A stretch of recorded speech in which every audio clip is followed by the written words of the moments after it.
Good evening class. Good evening sir. Good आज evening बच्चों good evening. आज हमें ratio analysis fast track start कराना है। रेशियो एनालिसिस के अंदर हमारे पास कई सारी रेशियोज हैं, तो क्वेश्चन हमारे में प्रैक्टिकल भी आ सकता है और किसी का थ्योरी भी आ सकता है। चांसेस कम है कि थ्योरी दे, प्रैक्टिकल बेस के ज्यादा चांस रहेंगे, बट असंभव नहीं है कि हाँ जी कोई सिग्निफिकेंस पूछ ले किसी रेशियो का। तो रेशियो एनालिसिस दो वर्ड से मिलके बना, रेशियो और analysis. Ratio is what? It is an arithmetical expression between two related items, और वो रिलेटेड फाइनेंशियल वेरिएबल्स हैं। और जब हम एनालिसिस करते हैं किसका? फाइनेंशियल स्टेटमेंट्स का, on the basis of ratios. किसका? Financial statements. फाइनेंशियल स्टेटमेंट क्या होती है? Trading, PNL, balance sheet, notes to account, cash flow statement. तो जब हम फाइनेंशियल स्टेटमेंट का एनालिसिस कर रहे हैं on the basis of ratios, that is known as ratio analysis. तो रेशियो एनालिसिस क्या हो गया? Analysis of financial statement on the basis of accounting ratio. Ratio कौन कौन सी हो सकती हैं? ये मैच द कॉलम का एक तरह का क्वेश्चन कराया भाई। Pure ratio 2:1, 3:1, pure ratio, percentage 10%, 20%, 30% percentage होगी, टाइम्स जो हमने दे रखी है कि 5 टाइम्स, 10 टाइम्स, तो टाइम्स रेशियो होगी। Fraction 3/4, 4/7, that is fraction ratio. अब कौन कौन सी रेशियो कोर्स में है? Liquidity ratio, profitability ratio, turnover ratio, solvency ratios. Liquidity में 2 है, करंट रेशियो और क्विक रेशियो। प्रॉफिटेबिलिटी में 5 है, GP ratio, NP ratio, operating profit ratio और ऑपरेटिंग रेशियो, ये अलग अलग है।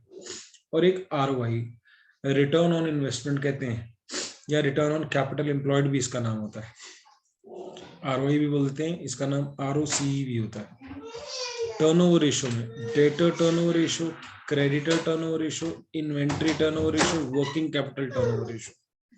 तो 2 और 5 7 और 4 11 के बाद सॉल्वेंसी रेशियोज में 4, तो टोटल होगी 15। Debt equity ratio, total asset to debt ratio, interest coverage ratio, proprietary ratio.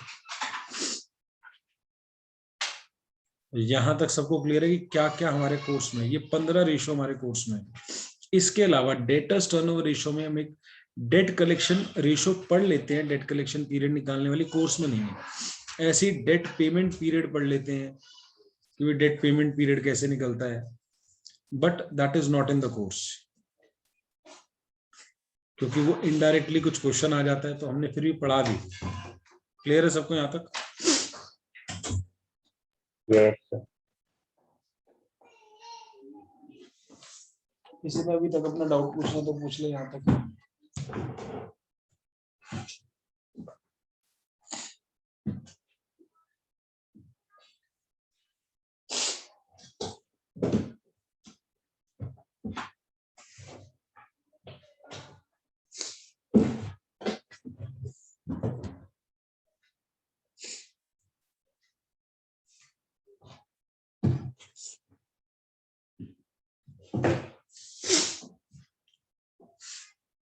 बढ़ जाए क्लास आगे?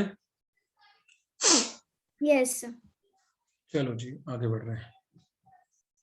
Liquidity ratios, current ratio. Current ratio होती है current asset upon current liabilities. ये बताती है कि आपके करंट एसेट आपकी करंट लायबिलिटी के कितने गुना है। अगर ये रेशियो 2:1 है, जिसे हम आइडियल करंट रेशियो कहते हैं, तो हम कहते हैं कि आपके करंट एसेट आपकी करंट लायबिलिटीज के 2 गुना है, and it is considered as ideal current ratio. अब क्वेश्चन उठता है सर करंट एसेट्स कौन से होते हैं? वो एसेट्स जो 12 महीने के अंदर अंदर हम ये एक्सपेक्ट कर रहे हैं कि कैश में कन्वर्ट हो जाएंगे, और करंट लायबिलिटीज जो 12 महीने के अंदर अंदर हम लायबिलिटी पे ऑफ कर देंगे, दैट इज करंट लायबिलिटीज। तो इसके एग्जांपल्स हमें पता होने चाहिए। तो cash in hand is one of the example, cash at bank, debtor, BR, accrued income, prepaid expense, inventory, current marketable investment, short term loans and advances, that is current assets. Clear है सबको? Yes yes sir.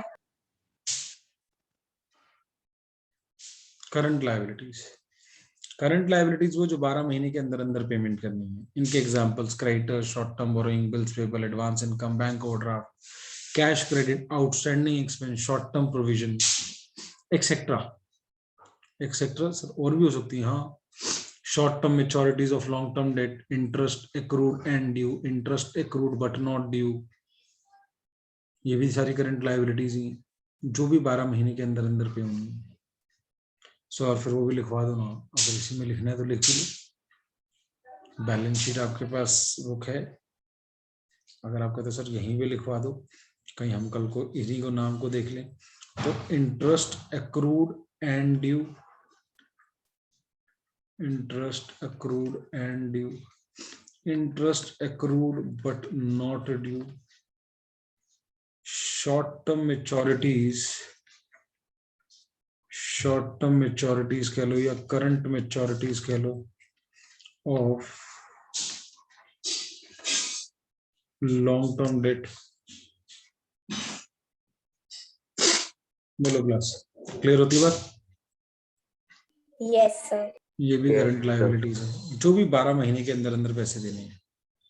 तो examples आपको पता होने चाहिए कि अगर debenture आ गया तो आपको पता वो करंट लायबिलिटी नहीं है, बैंक लोन लिखा है तो लॉन्ग टर्म मानना है, ओवरड्राफ्ट कैश क्रेडिट करंट मानना है, अगर बैंक लोन दे दिया, लोन फ्रॉम बैंक दे दिया, लोन फ्रॉम आईडीबीआई दे दिया, डिवेंचर्स दे दिए, बॉन्ड्स दे दिए, तो ये करंट लायबिलिटी नहीं है, ये लॉन्ग टर्म लायबिलिटी यानी नॉन करंट लायबिलिटी में आएंगे। अगली रेशो है क्विक रेशो। क्विक रेशो कैसे निकलती है? ऑलमोस्ट वैसे जैसे करंट रेशो निकलती है, उसमें सिर्फ न्यूमरेटर बदलते हैं। तो न्यूमरेटर में करंट एसेट की जगह क्विक एसेट्स आ जाते हैं। अब जैसे क्विक एसेट आते हैं तो दिमाग में क्वेश्चन भी आता है, तो क्विक एसेट क्या होते हैं? क्विक एसेट सारे करंट एसेट्स ही होते हैं, दो को छोड़कर, यानी स्टॉक को हम क्विक एसेट नहीं मानते और प्रीपेड एक्सपेंस को क्विक एसेट नहीं मानते।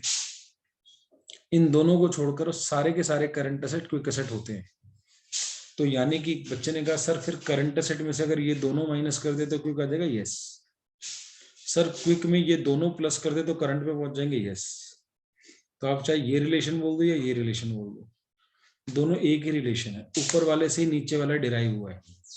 तो current asset is equals to quick asset plus stock plus prepaid. अगर आपने बोलना है क्विक एसेट तो बोलो quick asset is equals to current में से माइनस कर दो दोनों।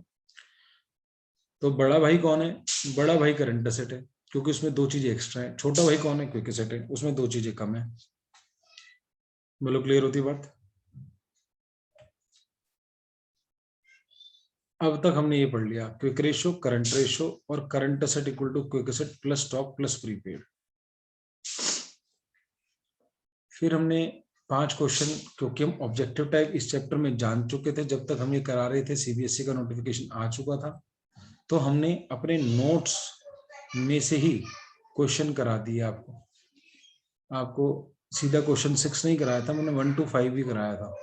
अगर आप वीडियो देखेंगे तो हमने यहीं पे नोट्स में ही आपको करा दिए थे, यहीं पे मैंने लिख के करवा दिए थे भाई करंट एसेट ये रहे, करंट लायबिलिटी ये रही, तो current asset upon current liability पहला आंसर हो गया। फिर दूसरे क्वेश्चन में मैंने आपसे पूछा कौन से करंट एसेट है, तो अब फिर पूछता हूँ, बताना शुरू करना, यस नो, ये आंसर देना आपने। अगर हो तो यस बोलना, नहीं हो तो नो बोलना। डेटर करंट एसेट है क्या? Yes, yes sir. Prepaid salaries, Current asset. Current cash, Current asset. Yes. Short term securities, Current asset. Current furniture, Fixed asset. Fixed asset no sir fixed Fixed asset. Bills payable, Current liability. Current liability. तो ये denominator में आनी है। Creditors, Current liability. Liability. Debenture, long term Current Liability. इस ratio में इसका कोई use नहीं है, ना तो ये करंट एसेट है ना ये करंट लायबिलिटी है। ऐसी फर्नीचर का भी कोई यूज नहीं है। तो इस पूरे क्वेश्चन में फर्नीचर ना करंट एसेट है ना करंट लायबिलिटी है, और ये भी। स्टॉक बोलो, स्टॉक क्या है? current asset तो ये न्यूमरेटर में प्लस हो जाएगा। Outstanding expenses liability Current denominator में liability. प्लस हो जाएगा। तो जो करंट असेट है कंक्लूसिवली वो न्यूमरेटर में प्लस हो जाएंगे, जो करंट लायबिलिटीज है वो डिनोमिनेटर में प्लस हो जाएंगी, और आंसर आ जाएगा फर्नीचर कहीं नहीं आएगा, डिवेंचर कहीं नहीं आएगा। क्वेश्चन नंबर 3 भी हमने ऐसे ओरली कर लिया था, तो अब आपको पता है कैसे करने हैं। फिर हमने क्वेश्चन नंबर 6 आपको कराया हुआ है, जो हमारे पास अभी सॉल्यूशन है। करंट रेशो दे रखी है, वर्किंग कैपिटल दे रखी है, calculate amount of current asset and current liability. अब करंट असेट अगर 2.5 हैं तो इसका मतलब होता है कि हमारी करंट लायबिलिटीज का करंट असेट 2.5 गुना है। इस वर्ड का मतलब, सिर्फ इस वर्ड का मतलब क्या होता है?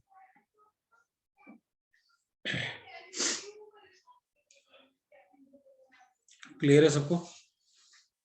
सिर्फ इस वर्ड का मतलब इतना, करंट रेशो 2.5 का मतलब ये होता है, आप सॉल्व करेंगे 3 लाइनें लेंगे, आपको पता हो 2.5 करंट लायबिलिटीज करंट असेट के बराबर है। जब 2.5 करंट लायबिलिटी मिलेंगी तो 1 करंट असेट बनेगा, यानी 1 करंट असेट 2.5 करंट लायबिलिटी के बराबर है।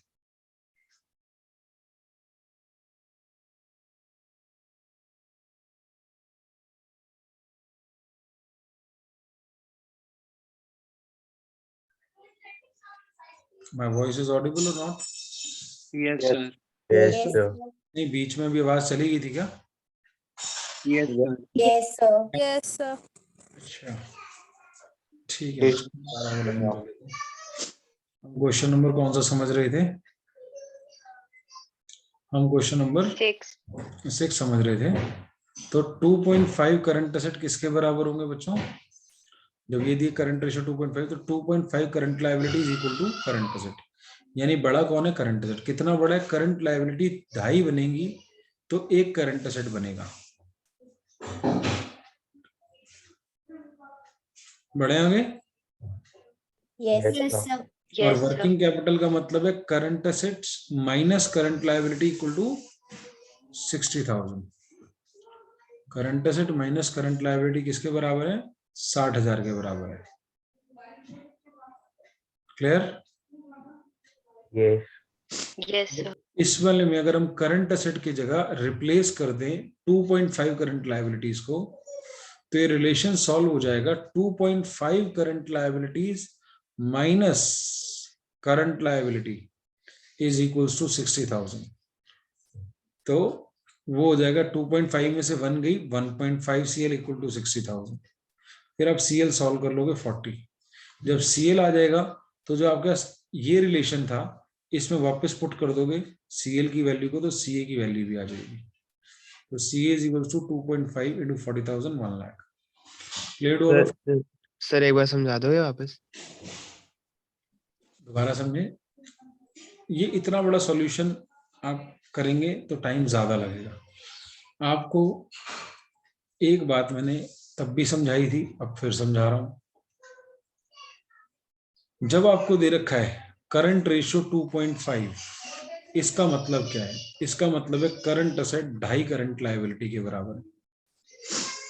इसका मतलब निकालने के लिए अगर आपको 3 स्टेप लगाने हैं, तो ये देखो यहां पे जाके आपको ये मिला। लेकिन हम ऑब्जेक्टिव टाइप पेपर करें, जब सब्जेक्टिव करते थे तो यहां तक दिखाते थे। अभी हमारे को अगर डायरेक्ट पता है तो अच्छी बात है कि इसका लाइन का मतलब क्या है, क्योंकि ये सॉल्व होके यही आनी है, सॉल्व होके वो यही आनी है, तो डायरेक्ट ही आपको पता है, तो इससे बड़ी कोई बात ही नहीं है। बोलो। फिर आपको पता है वर्किंग कैपिटल 60,000 जो है वो क्या होती है? Current asset minus current liabilities. आपको करंट असेट की वैल्यू पता है कि करंट असेट 2.5 करंट लायबिलिटी के बराबर है, तो करंट असेट की जगह 2.5 करंट लायबिलिटी लिख दो। 2.5 में से 1 गया, कितनी बची? 1.5 CL। 60 है तो CL कितनी है? 40,000। अब CL आ गई तो वापस इसमें पुट कर दो CL की वैल्यू, CA भी आ जाएगा 2.5 into 40,000, 1 लाख। क्लियर होती है बात? सर आपने 2.5 CL क्या माइनस में क्या लिखा है? 1 CL। Okay sir, okay. Working capital का फॉर्मूला होता है वो, working capital is equal to CA minus CL। और CA की जगह हमने क्या पुट कर दिया? CA की जगह हमने ये पुट कर दिया। CA किसके बराबर था? 2.5 CL के बराबर था। तो हमने सी की जगह 2.5 सीएल पुट कर दिया।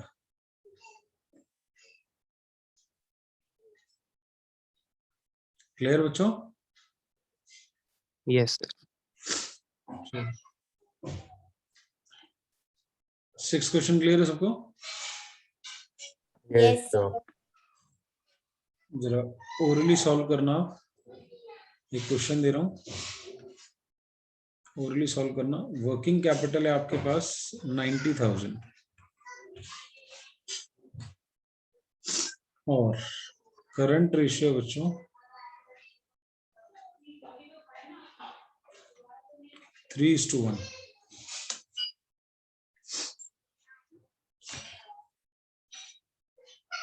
बताओ करंट असेट कितने, करंट लायबिलिटी कितनी है? Current Current liability liability 45,000. 45,000. 45,000. Current liability कितनी 45 और current asset 5,000. to 1,35,000. Current asset 135. ये आपने पेन चलाया इसके लिए? नहीं Yes, sir. No, sir. चलो बहुत बढ़िया निकाला। जिनसे नहीं निकला वो सुनेंगे। ईमानदार बच्चे हाथ खड़ा करेंगे जिनसे नहीं निकला। बाकियों ने अभी अभी देखा कि बहुत बच्चों ने निकाल लिया। अब ईमानदार बच्चे हाथ खड़ा करेंगे जिनसे ओरली नहीं हुआ, बिना पेन चलाए सॉल्व नहीं हुआ। ईमानदार बच्चे सिर्फ 2 ही हमारी क्लास में, या बाकियों को समझ आ गया? 3 ही है, 4 बस, 5 मुझे बस, पेन चलाना पड़ा था। 6 जिन्हें पेन चलाना पड़ा था वो हाथ खड़ा कर रहे हैं। चलो बहुत सारे होते जा रहे हैं, धीरे धीरे आ रहे हैं। जब देख रहे हैं अच्छा 2 ने हाथ खड़ा कर दिया, चलो फिर हम भी कर देते हैं। चलो 5 हो गए, चलो फिर हम भी कर देते हैं। हम ईमानदार बन जाते हैं। ईमानदार देख के ईमानदार बना जा रहा है। चलो मैं समझ गया। हैंड रेज डाउन कर लो, समझो जरा कैसे हुआ ये। आपको इसका मैंने मतलब बता दिया। इसका मतलब 4 लाइनों की जगह आपको डायरेक्ट पता है करंट असेट 3 करंट लायबिलिटी के बराबर है। जब इसका मतलब आपको पता है करंट रेशियो 3:1 का मतलब है कि करंट असेट 3 के बराबर है, तो वर्किंग कैपिटल आपको पता है क्या होती है? वर्किंग कैपिटल होती है CA माइनस CL, और CA की जगह आप लिख देंगे 3CL। तो मन मन में आपने 3CL में से 1CL माइनस कर लिया। पहले आपने स्टेप 1 में ये निकाला, फिर आपने मन मन में 3CL में से 1CL माइनस करके इक्वल टू 90 के बराबर रखा। फिर आपको पता है 2 आ गया, 2 को 90 से डिवाइड किया, 45 मन मन में निकाल लिया। और फिर ये मल्टीप्लाइड बाय 3 करके, इसको मल्टीप्लाइड बाय 3, क्योंकि ये मल्टीप्लाइड बाय 3 है, करंट असेट 3 करंट लायबिलिटी है। जब ये आ गई तो इंटू 3 कर दिया, तो ये भी आ जाएगा। क्या सबको समझ आया? Yes. यस चलो एक बच्चा कोई मुझे बोले वर्किंग कैपिटल क्या लिखूं? कोई बच्चा फिगर चेंज कराए यहाँ पे। 73,000. ये नहीं कर पाएंगे बेटा, अपने बच्चे 12th के लेवल के हिसाब 70 ले से। लो, 70 ले लो। वो काम मत करो जो 12th में आना ही नहीं है। मेरे को चेक मत करो, अपने फ्रेंड्स को चेक करना है। अपने वर्किंग कैपिटल 70। बोलो बच्चों आगे। और रेशियो 5 ले लो। रेशियो बच्चों 5:1। जल्दी बोलो। करंट लायबिलिटी आ गई 17,500 और करंट असेट कितने आ गए? 87,000। 87,500. ये भी बहुत ज्यादा कॉम्प्लेक्स हो गई है आपके लिए क्योंकि ये 70 को 4 से काटना पड़ेगा आपको, और 70,000 डिवाइडेड बाय 4 कर पा रहे हो नहीं कर पा रहे, ये इतनी देर में निकल गया जितनी देर में इन्होंने बोला। बट थोड़ा मुश्किल क्यों बन गया? क्योंकि जनरली जो एग्जामिनर देगा वो 2 देगा, 1 देगा। जब आप 5 में से 1CL माइनस करोगे तो 4 आएगा, आपको 4 से डिवाइड करना है, तो ये आ गया। फिर आपको करंट लायबिलिटी निकालने, करंट असेट निकालने के लिए 5 से मल्टीप्लाई करना है, तो फिर ये 5 से मल्टीप्लाई करके आ गया। होगा सबसे? Yes, sir. Yes, sir. Yes sir.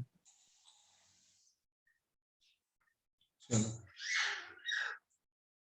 और कोई बच्चा दो।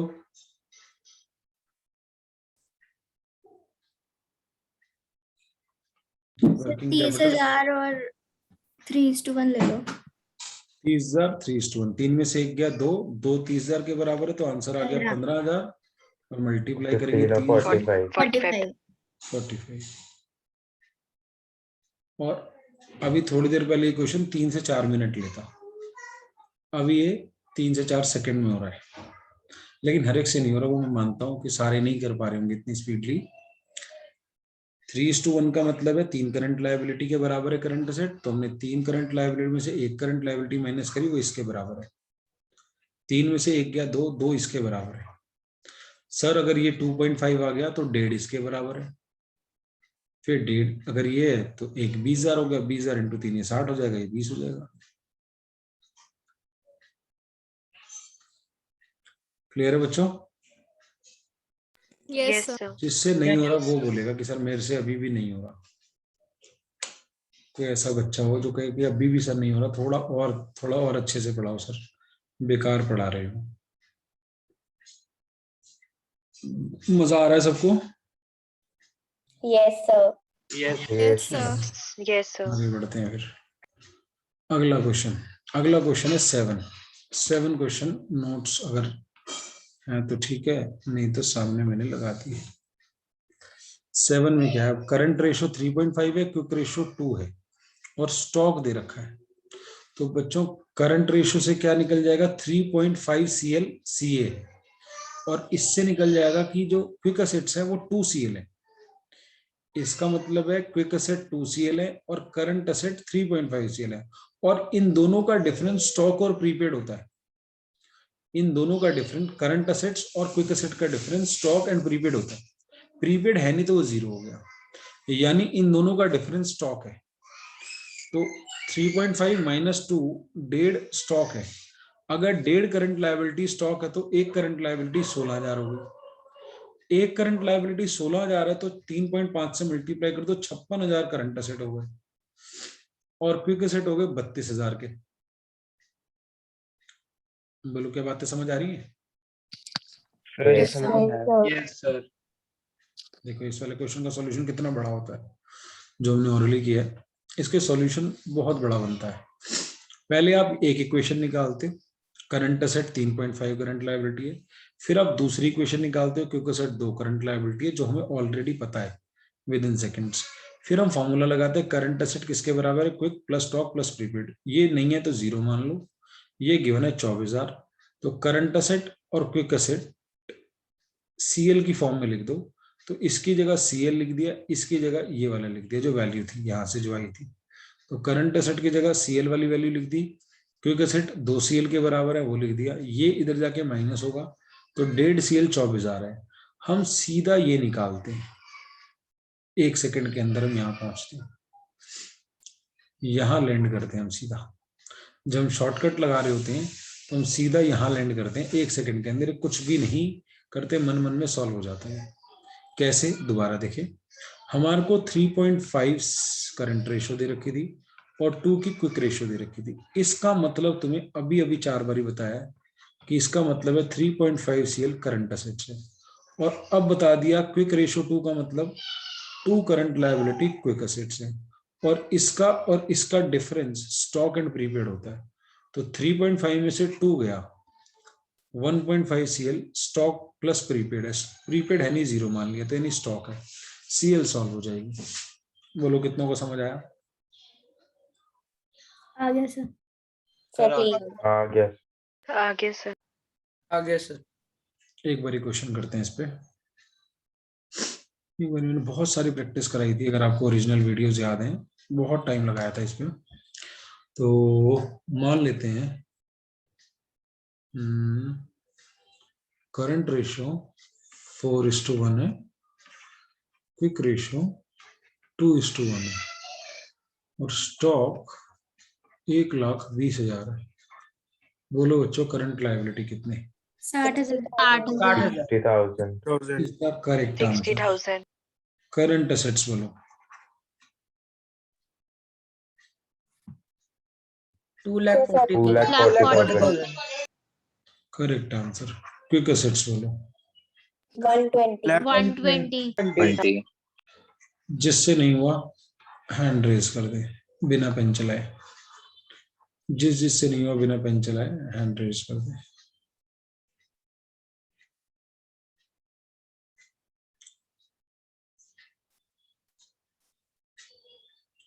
अच्छा, जिनसे नहीं हुआ, मैंने 2 बारी सिखाने के बाद किया, मैं पिछली नॉलेज के हिसाब से नहीं पढ़ा रहा अभी। मैंने 2 बारी सिखाया, इस बात का ध्यान रखना। अगली बारी जब मैं एग्जाम्पल दूंगा ध्यान से सुनना है। अब तीसरी बारी ध्यान से सुनो। इसका मतलब क्या सिखाया? आज की क्लास में 10 बारी सिखा चुका। इसका मतलब 4Cl किसके बराबर है? Ca के बराबर है। इसका मतलब क्या है?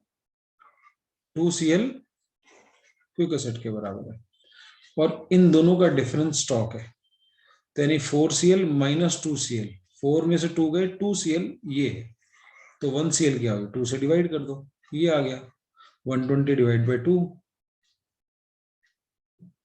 क्योंकि आपका अल्टीमेट फॉर्मूला बनना है 4Cl माइनस 2Cl, यानी current asset minus quick asset equal to stock and prepaid. Prepaid है नहीं तो स्टॉक, तो 2Cl equal to 120, Cl equal to 60। जब Cl आ गई उसके बाद तो मल्टीप्लाई करना है बस। करंट एसेट के लिए 4 से मल्टीप्लाई कर दो, क्विक एसेट के लिए क्विक रेशियो 2 है, 2 से मल्टीप्लाई कर दो। ओके सर, समझ आ सबको क्लियर होता है? Yes, sir. Yes, sir. sir. जिसको नहीं होता, एक और एग्जांपल दे रहा हूँ। मैं चाहता हूँ कि तीसरी बारी ना बताना पड़े, अभी पूछ लो इसी में। अगर किसी को क्लियर नहीं हुआ तो अभी इसी में पूछ लो।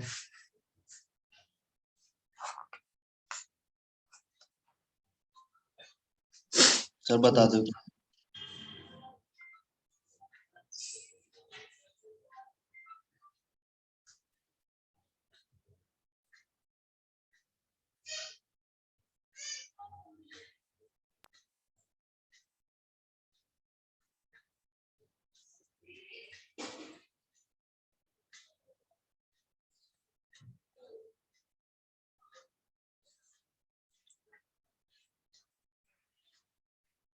ये आता है समझ के सबको? जिन्होंने पूछा बता दो।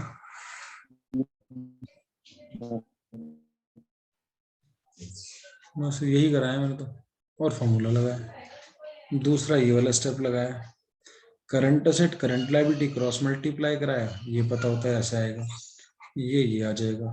फिर इस वाले फॉर्मूला को लगाया मैंने, ये इधर से माइनस होगा, current asset minus quick asset, तो मैं 3.5Cl माइनस 2Cl ले लूंगा, वो स्टॉक और प्रीपेड के बराबर आ जाएगा। जैसे मैंने एग्जांपल अब कराया बच्चों को, तो ये क्या आ गया? 4Cl equal to current asset, इससे क्या सॉल्व हो गया? 2Cl equal to quick asset, इन दोनों का डिफरेंस क्या हो गया? 4Cl minus 2Cl equal to stock, तो 2Cl equal to stock, Cl equal to 120 by 2, 60,000। जिन बच्चों को समझ आ गया वो जवाब ना दें, बाकियों को करने दें इस क्वेश्चन में। एक एग्जांपल देता हूं। करंट रेशियो दे रखी है 5:1, क्विक रेशियो दे रखी है 2:1, स्टॉक दे रखा है 3 लाख। करंट लायबिलिटी बतानी है, करंट लायबिलिटी। करंट लायबिलिटी बतानी, जिनको समझ आ गया उन्होंने जवाब नहीं देना। करंट लायबिलिटी बतानी है, करंट एसेट बतानी है, क्विक एसेट बतानी है। प्रतीक हैंड रेज किस लिए कर रखा है बेटा? सॉरी सर, सर वो हैंड सर डाउन करना भूल गया था सर।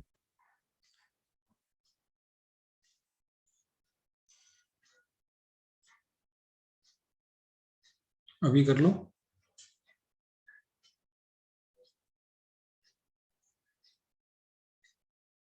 हाँ जी बच्चों, आदित्य आंसर बोले। सर करंट लायबिलिटी बतानी है।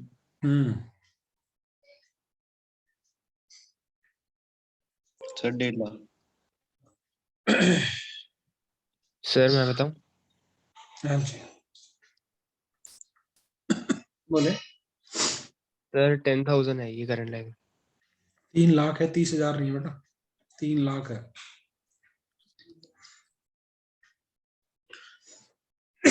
3 लाख है। बोलो। नहीं गुरकीरत,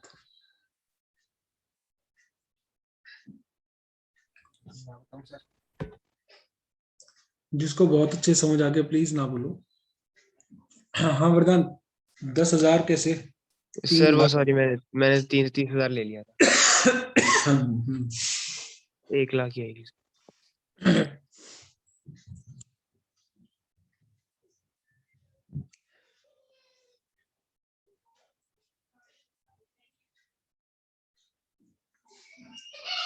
इस रेशियो का मतलब है करंट एसेट 5 CL है, इस रेशियो का मतलब है क्विक एसेट 2 CL है, इन दोनों का डिफरेंस 3 CL है और वो स्टॉक है। तो आपको 3 से डिवाइड करना है, आपका करंट लायबिलिटी आ जाएगा। 5 और 2 का डिफरेंस लेना है आपको बस।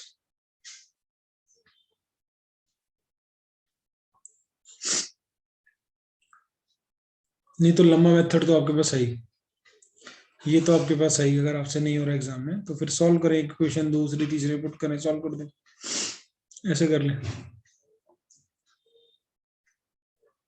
जब करंट लायबिलिटी आ गई तो करंट एसेट 5 से मल्टीप्लाई कर दो, 5 लाख करंट एसेट हो गए, 2 से मल्टीप्लाई कर दो, क्योंकि एसेट्स हो गए। ठीक है जी, समझ आता सबको? Yes sir. Yes.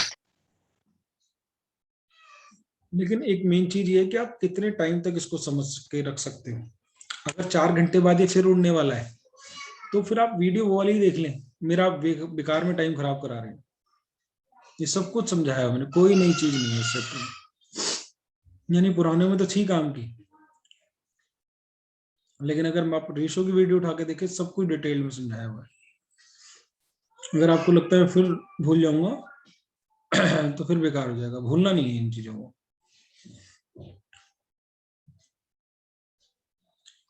ये सारे एग्जाम्पल कराए थे, तो बहुत सारे कराए थे।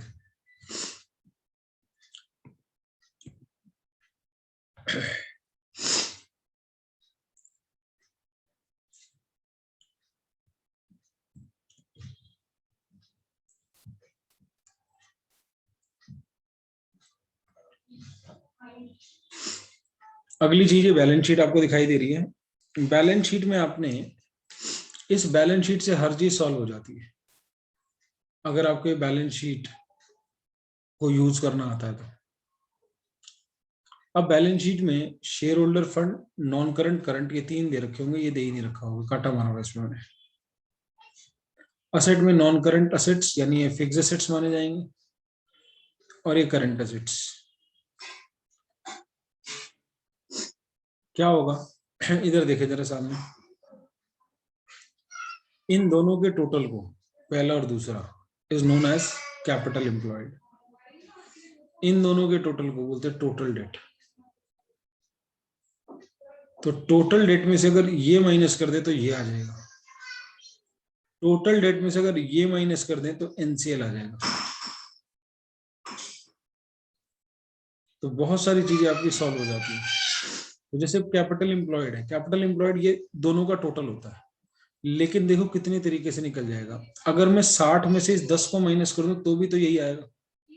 30 + 20 कैपिटल एम्प्लॉयड है। अब 50 ही कैपिटल एम्प्लॉयड में ऐसे भी तो निकाल सकता हूँ कि 60 में से इसको माइनस कर दूं। अगर 60 में से इसको माइनस कर दूं तब भी आ जाएगा। बोलो क्लास, आएगा नहीं आएगा? Yes sir. Yes, sir. और अगर मान लो total of the balance sheet ना हो मेरे पास एनसीओ सीओ, तो एक और रिलेशन बन जाएगा एनसीए + सीए - सीएल। तो 40 + 20 - 10, तब भी 50 आ जाएगा। तो एक और रिलेशन क्या बन गया, एनसीए यानी fix asset plus current asset minus current liabilities. तो ये एक और रिलेशन बन गया, कई जगह यूज होता है। और ये सबसे इंपॉर्टेंट है, ये तो पता नहीं कितनी जगह फंसा हुआ निकालते हैं हमारे को आगे वाले क्वेश्चन में, जब इन्वेंट्री वाले क्वेश्चन करते हैं और हमें भूल जाते हैं कैपिटल एम्प्लॉयड का एक फॉर्मूला होता है। Current asset minus current liability इसी से डिराइव हुआ है, ऊपर वाले से। एरो दिख रहा है ना सबको? Current asset minus current liability से हमने वर्किंग कैपिटल लिख दिया। सबको एरो दिखाई दे रहा है ना? Yes sir. Yes. Yes, sir. NCA + working capital. एक नोट लिखवा दिए, capital employed does not include non trade investment and accumulated losses.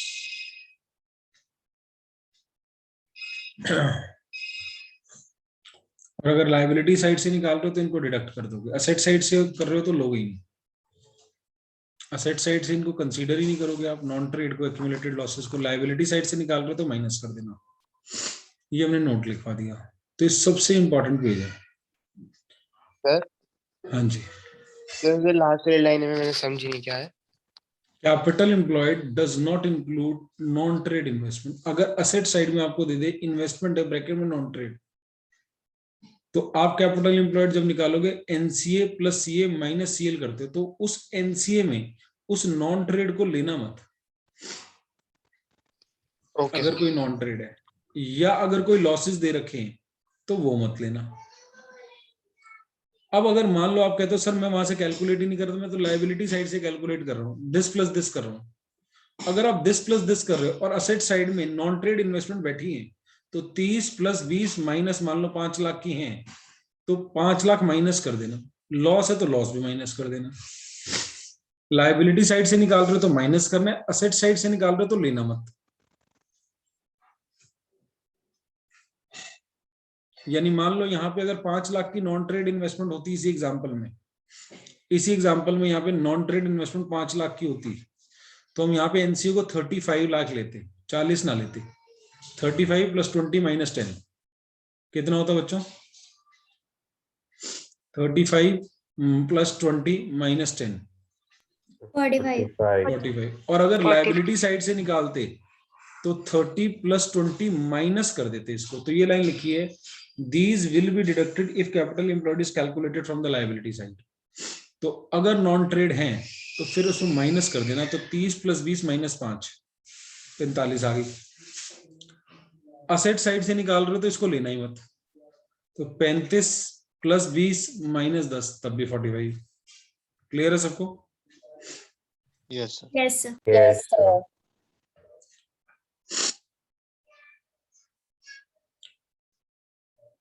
जरा बताओ ये क्या होता है? Share holder fund plus NCL. Capital capital employed, और एनसीएल और सीएल क्या होता है? Total debt, Total debt. Total debt. और NCA plus CA minus CL क्या होता है? Capital employed. एम्प्लॉयड, ये भी कैपिटल एम्प्लॉयड होता है। और एनसीए प्लस वर्किंग कैपिटल क्या होता है? Capital employed, Employed. ये भी कैपिटल एम्प्लॉयड होता है। अच्छा,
ये बताना क्या होगा जो मैं लिख रहा हूँ? NCA plus working capital minus NCL.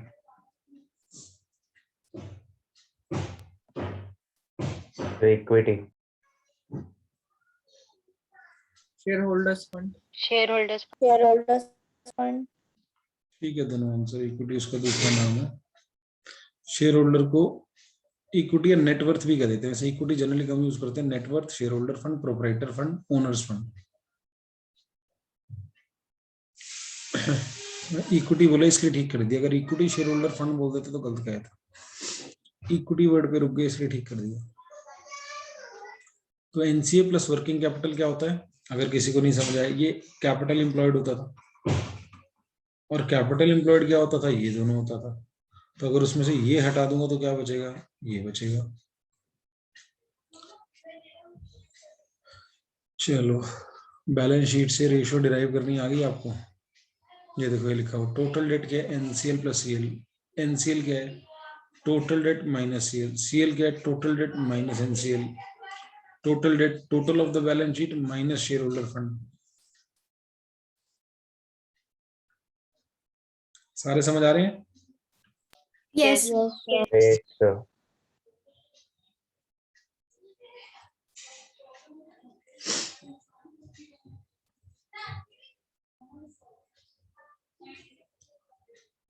जो इंक्रीज डिक्रीज वाले क्वेश्चन है वो प्लीज प्रॉपर वीडियो में जाके क्वेश्चन पूरा कर लें। जो इंक्रीज डिक्रीज वाले ये वाला कंसेप्ट है इसको बिल्कुल हल्के में ना लीजिए। इसको जितना कराया गया है चाहे 15 मिनट लगाए गए हैं उस पर चाहे 20 मिनट लगाया गया है 22वां क्वेश्चन आप वीडियो में जाके करेंगे और जिस बच्चे को मिल जाएगी वो ग्रुप पे डाल देगा 22वां क्वेश्चन कौन सी वीडियो नंबर में और कौन से मिनट पे शुरू हो रहा है। ठीक है जी। जो इंक्रीज डिक्रीज वाले करंट एसेट वाले हैं करंट रेशो वाले या डेट इक्विटी वाले इंक्रीज डिक्रीज वाले क्वेश्चन आप ढंग से प्रॉपर वीडियो से करके जाएंगे। क्लियर है? उसको उससे ज्यादा अच्छे से हम नहीं करा सकते रिवीजन में। वो बेस्ट वे है जितना कराया गया है तो सारा करना है। ठीक है? Yes, sir.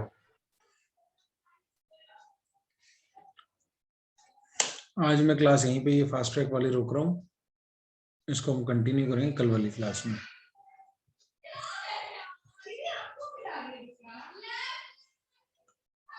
टाइम क्या हो बच्चों? 10:30. ज्यादा लंबी क्लास नहीं ले रहे। कल हम देखते हैं कितनी लंबी ले पाएंगे क्लास। सर हाँ जी। आपने कहा था जिसको नोट्स चाहिए हाँ जी चिरांश, पढ़ाई से रिलेटेड कोई बात है? No sir. चलो एक बारी बच्चों पढ़ाई से रिलेटेड बात की बात कर लेते हैं पहले। किसी का कोई डाउट आज की क्लास में? आज की क्लास का डाउट है रह गया किसी का? नो। हाँ जी एक बारी फिर बाय बाय कर लेते हैं फिर उसके बाद बात करते हैं। ओके बच्चों bye bye. Bye, sir. Bye. Bye, sir. Thank you, sir. Yes, sir.